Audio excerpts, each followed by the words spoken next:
Hey, this is Anthony from West Coast Custom Concrete. Thanks for tuning into my new video.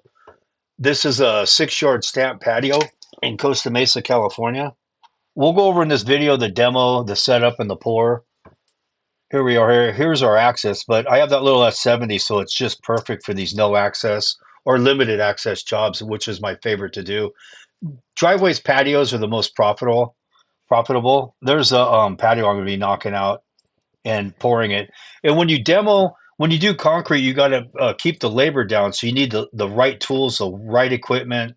It has to be really well thought out, or you can lose money with labor, cost of this. We'll go over that in each stage. Right now, we'll just stick with the demo. This is a Bobcat S70 with a 375-pound breaker.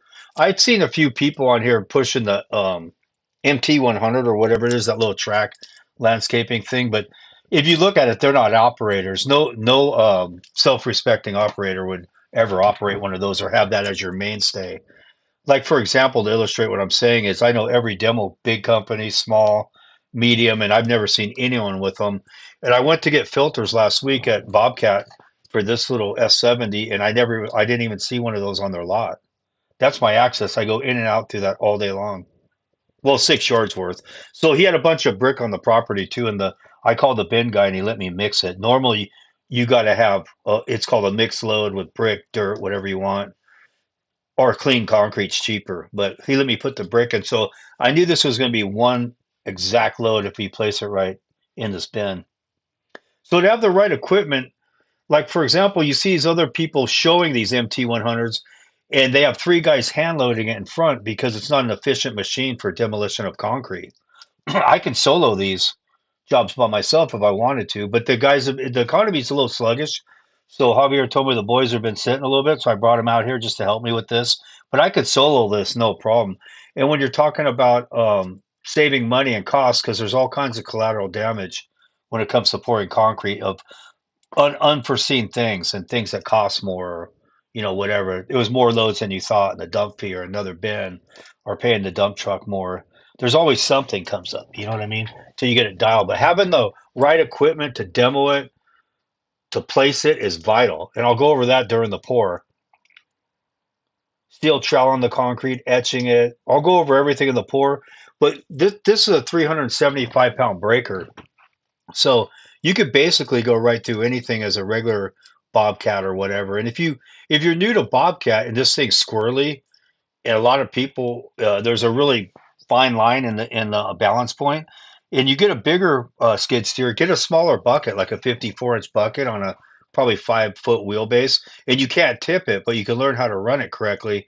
And then when you put a bigger bucket on, like a 67-inch or whatever for a medium-sized Bobcat, that's what I run. Then you could feel the balance points, and you're much better at it.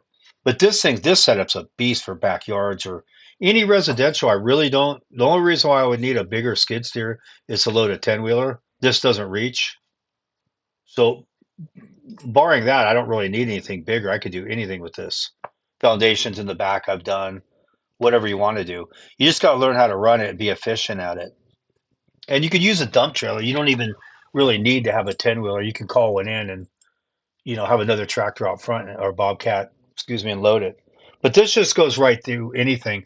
Also seen people on here that have equipment. I've seen some guys like with an excavator banging the bucket on the excavator on the concrete, excuse me, and they're afraid to put on a breaker because they think they're going to ruin it, but they're slamming the bucket to break the concrete. It's so crazy. I almost couldn't believe it. And I've seen other guys. I don't entertain watching this too much because it's so primitive methods, the way that people are doing it, that I'm not even interested in watching some of it. It was kind of funny at first. But I've seen people with pallet forks and guys in front sledgehammering it, and then they go, oops, there's wire or rebar, and they're just screwed. I seen they had an excavator and a bobcat or a skid steer sitting there, and they were jackhammering it because they didn't have a breaker. But they're going to slam the bucket of the excavator on the concrete. I've seen numerous people do that, which it's mind-boggling. This tool is specifically only for breaking concrete. That's what it's made for. But people think I'm going to get this attachment and that attachment, but they don't have breakers. California, everyone has breakers. I've never seen anyone do it with pallet forks or with guys sledging it. I saw some tweakers group with like biker guys one time, and they had an old rickety Bobcat, and they had pallet forks, and they had a bunch of like looked like jailbirds or homeless guys in front slamming it with sledgehammers. I've seen those guys around, but they're not around anymore. But that was like the discount demo company or something. I don't know. But this is how you run it. I mean, you could not keep up with me with a skid steer stand on with this, and you want rollover protection. You don't want to get on it. No self-respecting operator would get on something without rollover on it, and you can't run it efficiently, you know. I've never seen anyone run a demo service and that be a part of their arsenal. And I know people who just demo. So it's about having an open mind and looking at what really works and what doesn't, not kidding yourself and thinking that it works because I don't know what it's for, but this application in backyards and tight areas, there's no better setup. This Bobcat S70 dominates the market on the West Coast. And it looks like that you can see the work from the West Coast to other places, and there's a huge difference in it. And I'll get into that during the pour and enlighten some people with that. But that's my access all day. Once I go through and I lay my tires on the dirt and everywhere, I take the same path every single time. I never sway right or left. There's no other tracks going out through those tight areas except exactly where I first went through because I looked at it really good and I just memorized right where I was. And when you run these, a lot of people squeeze the handles, the sticks too much. You got to have a soft hands and just go slow with it till you learn how to do it. But I would run a bigger skid steer prior to getting this little one because this little one's sketchy. If you've never, a really experienced operator. If you're a real experienced operator, you can get right on it and feel it, the balance point. And I wheel it around so I don't wear the tires out. You see how new those tires look? They're like 2, 3 years old. They probably have 400 hours on them, I would guess. But that's the tight area, but it's not actually that tight. And the gas meter's always in the way, but you can swing around it no problem. You just got to pay attention for that. And the gate basically is the two things that you would probably not be paying attention to and it hit. So you can grade with this. You can pick them up no problem. Every other video you see with the stand on, you don't need tracks either. If you know how to run anything, you could run wheel loaders. Because if you look at the guys in the Midwest and East Coast, when they do the plowing, they have wheel loaders. They don't have tracks. You don't you don't need tracks unless you're a grading contractor and you're in the dirt. Specifically, like 95% of the time, I would have tracks. But as far as residential and being in dirt and not like this, I just run wheels. The tracks are too expensive, and I can wheel it around on the asphalt where I don't burn them out. And I always run solid tires. I had too many episodes. If you're going to run not solids, you can get 26 ply aircraft tires that are pretty good and they're not as bouncy. I think the cost is similar from the aircraft, the 26 ply to these solids, but I just run the solids, you know. I think you might be able to puncture the sidewall of the 26 ply. My friend had them and I never seen them go flat. And you could get them recapped or something when they're all worn out. This is like a 6 yard patio. We're gonna stamp it and put a border around it. I'll go over later why I'm not a big fan of stamp when we're actually stamping. I'll let you guys know why I don't really particularly like it. And these, you got to be conscious of these windows and stuff. When you do what I just did here, I can see, but a piece could fall off and hit that. And you got to stage it. I always leave a piece closer to the exit where I back up on and I spin on that. So I don't just keep messing the grate up. And this silty, powdery dirt was just killing me. But if you wet it, it just becomes a mud pit. It's not, there's nothing you can do. You're just going to inhale it. You can wear a mask or whatever if you want, but it's so powdery. It's just airborne. It's terrible. So I left a piece closest to my exit where I just kept going up on and I take it out last. Because I would have came straight in at it, parallel with this air conditioner, but there's a water spigot right behind me, right in front of that, out in the area. It wasn't back against the house; it was out front there, so it's kind of weird. And I don't want to run the thing over and then have to go get a new copper pipe and fix it. And shit, you can see it right there behind me. So you gotta be real careful with this. I'd like to come parallel with it and just take it and I lift it and I push it away from the house and I keep flipping it over till it's out in a big pile and break it up there. But just dirt with these solid tires was not the best traction that you could get. But if you know how to maneuver it, it's just business as usual. It's nothing big. And the newer F-70s for a lot of years, they have the breaker is on the arm. You got to put your right arm out. It used to be on a thumb trigger, which I was twice as fast at on the 463s. The model prior to this one, the S series, they had it on the thumb, and it was so you could get so efficient at it. It was crazy. But these ones, you got to put the right arm out as you're going. It's kind of, I don't know. I'm not a big fan of it, but at this point, I'm used to it. But at first, I just couldn't stand it because you get used to something, and that's what you want to use. And you want to be the most efficient you can. You don't want a bunch of laborers and people hand loading. And, like I'm saying, those MT100s, they'll show like a second of it in real time, and it's all sped up fast forward because it looks pathetic how slow it goes. And you got to have people in front hand loading it. That's just from a real operator that's ran all kinds of equipment, and you could see how efficient I am and the way I stage everything and the way I do it. I take big risks, like if I'm doing pools or hillsides. So I need a cage on me just if something unforeseen and I roll it or something. But those things are dangerous. No real operator would get on one. It's equivalent to a Georgia buggy to a pump. It's ridiculous. Or a wheelbarrow. I mean, people use methods to place concrete that are 100 years old with a wheelbarrow or a motorized one. It's just, I'll go over it during the pour. That's like the main thing is placing the concrete as efficiently as fast as you can to stay ahead of it. Every video you see on here, they're way behind it because of the way they placed it. It took too long, you know. And I'll go over it when I pour the methods you have to use and each step you have to do to achieve. And you could do my method, what we do here anywhere in the country. Steel trowel the whole thing. See, I'm staging this bin because I know it's exactly, I mean exactly one load. And I've got to get rid of all the brick for the guy. His name was Billy, he was a photographer and an artist. He's a really cool guy. He gave me a really cool photograph he took of the Balboa Pier underneath it. So there's the access. Once you get on autopilot, you're just flying up and through there. One time I had my eyes half cocked because the dust was killing me, and I almost hit that gas meter. See, it's exactly one load. You got to stage it right and then flatten the first bottom layer out flat on the ground so you don't have any voids. So this is the setup day, which is as simple as they come. It's essentially three boards and some rebar. I mean, it's super simple. Most people in construction have ADD, HD. They can't work normal jobs. This is why I do this. If I actually had a job, that would be a death sentence for me because you can't get anywhere. You got to ask somebody to take time off.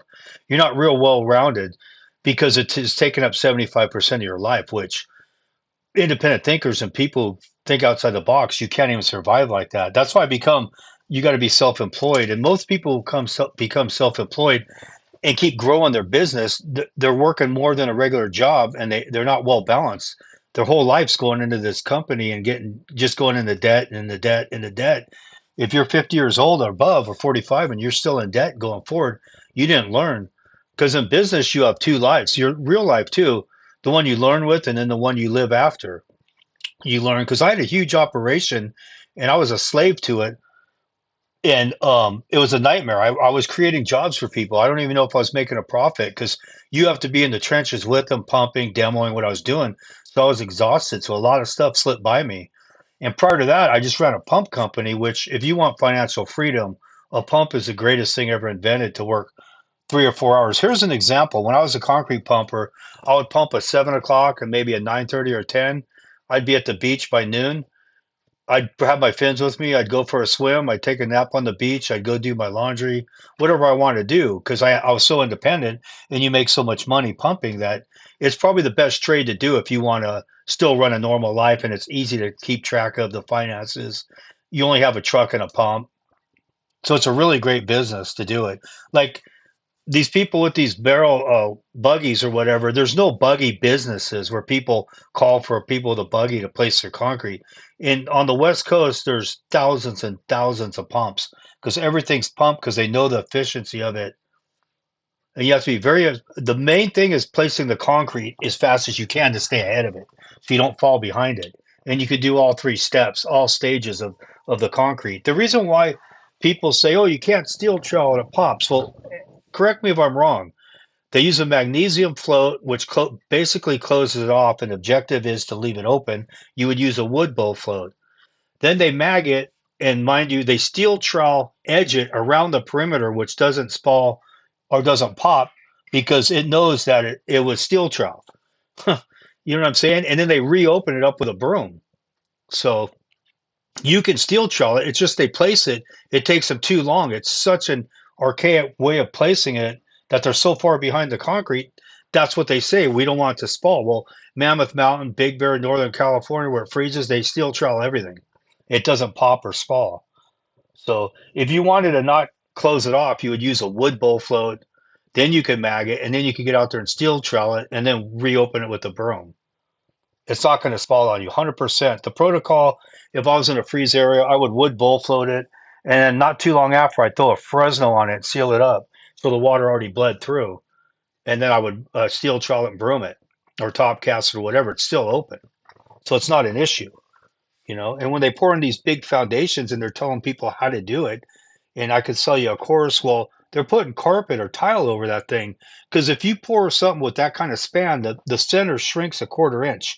I hate to tell you, you have to crown it up a quarter inch so it shrinks even. Because I did basketball courts and tennis courts, and I would crown the center so there wasn't a belly in it, because that's where it's going to shrink. I hate to tell you, but if you're putting carpet on it and tile on it, you know, I wouldn't tell people that you're going to teach them how to do it because you don't even know how to do it. There's so much stuff on here that's fake, phony, misled, hidden agendas. If you have somebody who's homeless or handy or special ed can place your concrete, what does that say about your skill and your trade? Because when you come to my job, you got to have an $80 to $100,000 pump, probably a $40 to $60,000 truck, and $10,000 worth of hose and system, and you got to know all the variables, and you can counter any problem. You don't need to put plastic. Like people will say, "Oh, you need the pump's too expensive. It's $800," but they got five guys raking the concrete. How much is that? You know, and if the concrete's if you're in 100-degree heat and say 90-degree humidity, and you're in the Midwest somewhere, East Coast, and it takes 45 minutes for an hour for the truck to be delivered, it's with the friction in the drum and the humidity and the heat, that stuff is so hot. And let's say you got to go 175 feet with a Georgia buggy and dump it. That's 2 hours and probably 15 minutes. If that was on a job with an inspector and they threw a thermostat on it, it would get a thermometer, it would get rejected. So they're putting inferior products down because of the way they're placing it. If you're using a wheelbarrow, they did that 100 years ago. Show me technology of anything that hasn't evolved in 100 years. You know, it's the way it is. And the faster you place it down, you could stay ahead of it. We're never stressed out. We're never dirty. We're never sweating. We're always way ahead of it because we've placed it so efficiently and fast. There's no plastic up on this job. There's no rakers. There's no, wheelbarrowing at nothing. It's me and two finishers, Javier and Milton. And that's all you really need. You don't need people raking it. And, how are you going to get the elevation right, first of all? But if you're pouring big areas, you'll need to crown the center about a quarter inch. This is a stamp job. And the reason I don't like stamp is because when you join it, if you have like Asher slate or different patterns, the joints don't look right in it. This is just a random stone. You could refer to it as old granite or Roman slate. And then we put a border around it, 1 foot border that we lightly broom. So it offsets it. So it's just not a whole just pattern of stamped concrete because he's going to put a pergola on it. The color is San Diego buff, so it matches the awning he's going to put over it, which this stamp does work with the awning, the pergola he's putting over it. It'll look really good. And he's going to seal it in about 30 days, 28 days or so.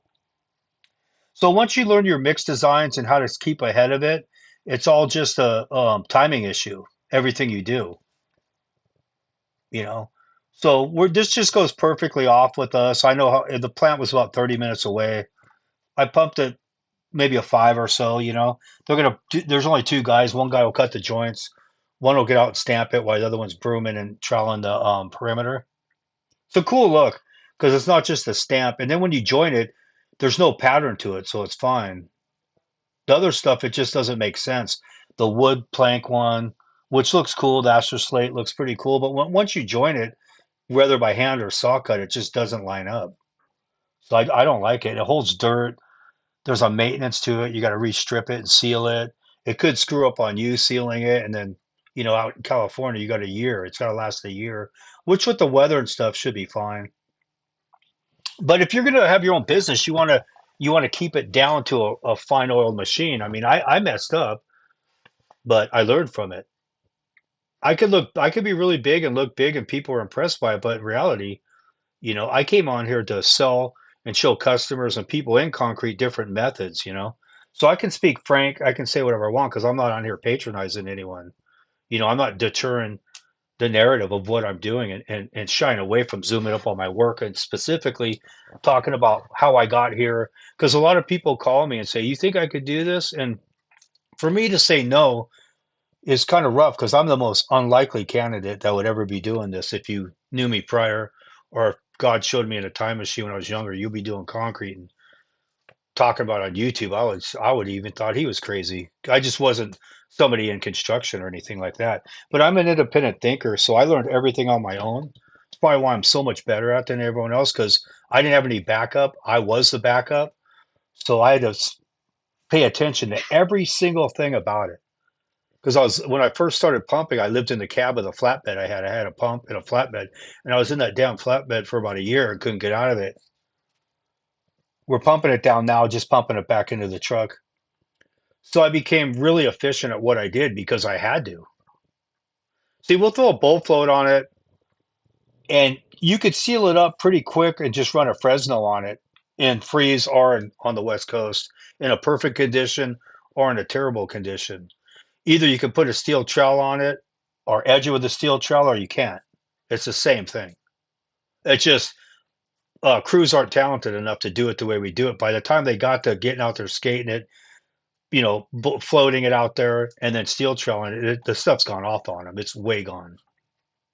If you're in the heat and it takes an hour to get there, even a half hour, and they're 200 feet away with a wheelbarrow buggy, I mean, that's another hour 15 to get it down 10 yards. You can't tell me any different. I mean, I'm pumping this down just cruising in 15 minutes, 6 yards. I mean, that's stopping with two guys, no shovel guy, no plastic. See, we'll seal it right up. You could do this in any climate. Trust me. I guarantee you can. I would bowl float it. You can use your mag float, and you're basically closing it off. And then don't wait too long and throw a Fresno on it. What he was using there, cut the joints and get out on it. But you're going to have to place it way more efficiently. And they talk a lot about influences and stuff on YouTube. I need a definition of it because if I didn't do concrete and I was younger and I was looking to get into something, and I saw guys wheelbarrow on it and pulling it with rakes, who would want to jump into that and say, that's what I'm going to do for the next 30 years? You know what I mean? It's absurd. Come on, who are you influencing? But there's so much fraud and crap going on here. Speaking of fraud, there's different people that use my name and try and get money out of people and say they're me and investments. I would never, ever ask anyone for money unless I did it on a public forum and I had an idea and said, if you want investing, here's the thing. And it'd be on the up and up. I don't chase money. I don't lie, stuff like that. I'm super honest. So if you get any kind of message from me or something that says West Coast and it's not me, then I would just block them. And if you need editing, check out the great Sydney Ray '05 on Instagram, and check out West Coast Custom Concrete on YouTube, Instagram, and TikTok. And you got to throw weights on this Fresno so it really shapes it and consolidates it really good and gets it nice and flat and any dips out of it because it's too light without the weights on it. If you're going out a little distance, you know what I mean? And it's setting up on them pretty good, so the weights work perfect. It's all about your timing. That's why when you see people on here with a Georgia buggy or a wheelbarrow, their timing's so far off, and when they only float it, mag it, and then they're brooming it wet, or it's gone off and blown up on them, and they're trying to put the broom in. See how synchronized this is and in sync? This is how you got to be and how you got to be efficient. You can have a great life pouring concrete and doing these. I don't have any overhead. Before I was just a slave to my machine that I built. That evidently, I mean, I owed a crap load in taxes. I had so much debt, and I just pulled the plug on it. Well, the recession did it for me. But then you guys saw about when I started YouTube. I've been doing this system for about a year, probably max, and I just got a camera and started YouTube. So You could see you didn't see me the first time, but you saw the second time when I came back to do it the way I did it. But it was way more efficient. You can net the pretty much the same money as all the other stuff I had and all the equipment. But the main thing is, if my daughter has something or one of my daughters has something, I don't have to ask somebody, can I take off to go? If I don't feel good, I'm just going to lay out my house. You know what I mean? You answer to yourself, and you got to be efficient and smart enough and skilled enough to do that. You know, so you're best balanced person you can do. Everything's taken care of. Your laundry, your truck, everything you have, your wife, you have a relationship with your loved ones, your kids, and you're involved in everything because that's in the end what you're doing. You're not having a business not to know them and you become a slave to it. So you just got to keep that in mind and you can be efficient, but the pump's the foundation of pouring concrete. If you didn't have a pump there, I would have never got into this. You guys know I started pumping, but I'm just saying I would have never got involved. I don't know what I would have done. But if I had a job or I was an employee, they would say, "You're fired. You're terrible," because I don't have the attention span for it. And once you weigh out the ridiculous of the pay and the taxes, and you can't even rent your own place, have a car payment, have a cell phone, food, God forbid if you have a kid or a girlfriend. I mean, my God, you're always just below water, at water, and if you sink, you're done. You know, if you hurt your back or you miss a month of work for some unforeseen reason, people don't can't stretch it out from month to month. So look at that. I mean, this is just as nice looking as it comes. That San Diego buff, I'm not hip on colors, but if you're gonna stamp it, that's the color I like, and then seal it up. We got the man Javier in here. If you're gonna watch any crew or any team or any finishers or any sequence, I would never belittle my guys or say this crew sucks or it's a reflection of me. I would encourage them and say they're getting better and make them feel better, you know, so they want to work, keep at it. If somebody tried to say I sucked on there, I mean, I would be pissed on a public forum. And some of these people are trying to start their own business, and the guy's telling them that he needs a new crew and his crew. I mean, it's absurd. There's so much malarkey on this YouTube crap, and people trying to be YouTubers, not concrete guys, but they should go in that lane and go be a YouTuber because they have to if they're putting their stuff up against mine. I get it. I get the narrative, but it's just stupid. See that ribbon broom like that 1 foot band looks really cool. It looks like a two pour, but it's one pour obviously, but it just at least does something to the pour to we don't just look at a bunch of stamp where you're confused. It's too busy. You got to cut it up. Hope you guys enjoyed this video. And if somebody's asking you for money and saying they're me, it's not me. And check out the lovely Sydney Ray 05 on Instagram. And thanks so much for tuning in. And that's the final product there. Yeah, that's nice. I like that look. Little house, no concrete on it. That's the level we're talking about. Thank you very much.